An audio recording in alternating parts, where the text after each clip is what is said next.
Boa tarde, meu amigo, boa tarde, minha amiga. A paz de Jesus Cristo na sua vida. Eu quero te convidar para você dar um minutinho do seu tempo para a palavra do Senhor para o seu coração, amém?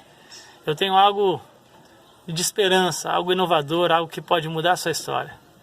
E se você for lá no livro de Mateus, no capítulo 14, versículo 22, a partir do versículo 22 você vai conhecer uma história que eu acredito que você já possa ter ouvido, que fala do momento em que Jesus Cristo anda sobre as águas.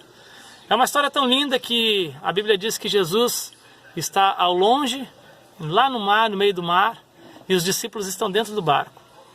E naquele momento que eles estão dentro do barco, eles olham Jesus ao longe e gritam: é um fantasma.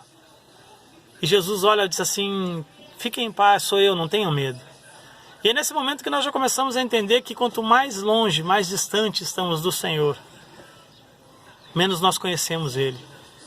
Nós começamos a enxergar Jesus de uma forma diferente do que Ele é. Porque Jesus Cristo é o amor, Jesus Cristo é vida, Jesus Cristo é libertação. E esses discípulos que andavam com Ele, por estarem longe dEle, começam a enxergar Ele como um fantasma. Só que Ele olha para eles e diz: não tenha medo. Porque Jesus olha para você nesse dia e diga: não tenha medo. Continue a sua jornada, continue a sua caminhada, porque eu estou contigo. E Pedro, um dos discípulos, naquele momento de ousadia, diz assim: Jesus, se é o Senhor, deixa eu ir com você, deixa eu ir até você. E Jesus olha, porque quando você pede para ir perto dele, quando você escolhe estar perto dele, ele só diz assim: venha. Só que Pedro e aqueles 12 discípulos estão dentro do barco. E eu quero que você entenda uma coisa: naquela época, aqueles 12 discípulos eram a igreja daquele momento. Os 12 discípulos formavam a igreja daquele momento, porque Jesus Cristo formou a primeira igreja através dos 12 discípulos. E eles estão dentro do barco. E Pedro quer sim sair do barco e quer viver o seu milagre. E eu acredito agora, naquele momento, que os discípulos olharam para ele e disseram assim: não, Pedro, não vai, isso é água, você vai se afundar. Quando você pensa em sair do anonimato, quando você pensa em arriscar, quando você pensa em viver o seu milagre, tem muita gente que vai dizer para você desistir. Lembre disso. Só que naquela igreja, 11 homens estavam dentro do barco e somente um saiu do barco e viveu o seu milagre.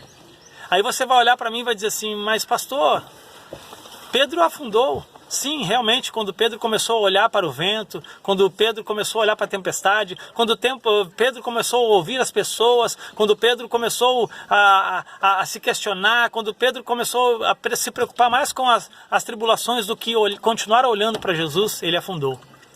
Só que tem algo muito grande e maravilhoso nesse texto, que a Bíblia diz que quando ele começa a afundar, ele clama ao Senhor: Jesus, salva-me! E Jesus Cristo imediatamente estendeu a mão para Pedro e ele levantou. Naquela igreja de 12 homens, somente um viveu um milagre. E 11 homens viram um homem viver um milagre. Nessa manhã, nessa tarde, nessa noite, Deus quer falar com você. Ou você vai ser aqueles 11 que ficam no barco, olhando alguém viver o seu milagre, ou você vai ser que nem Pedro, vai sair do seu barco e vai viver o seu milagre. Esse é o momento de eu escolher. Você fica no barco ou você vive o seu milagre? Para viver o seu milagre, você tem que ir até Jesus. Deus abençoe o seu dia. A paz de Jesus.